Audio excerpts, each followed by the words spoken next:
Assalomu alaykum podpischilar, yaxshimisizlar? Mana biz yana bitta obyektimizni bitirib topshirdik. Bitta shamolda saqlash, ip baylash beryapti bolalar. Mana ko'rishingiz mumkin.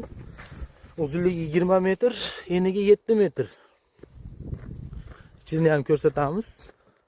Juda chiroyli chiqqan. Mana eshiklar bilan yashasa ham bo'ladi, ombor hisobida foydalansa ham bo'ladi. Mana derazalar qo'yib berganmiz. Issiqxona qilib bu narsa gul saqlab nima qilsangiz bo'laveradi bu yerda. Kimlardir Koreyada ombor hisobida ham foydalanadi. Mana ko'rishingiz mumkin. Tepasiga ventilyatsiyalar ham qo'yib berganmiz. Havo aylanish uchun tepasiga mana ikkita qo'yib berganmiz. Juda chiroyli chiqdi. Kimga qiziq bo'lsa kanalimizga obuna bo'lib bizni kuzatib boringlar. Qiziq Koreya issiqxonalariga oid narsalar qo'yib boramiz. Videolar qo'yib boramiz.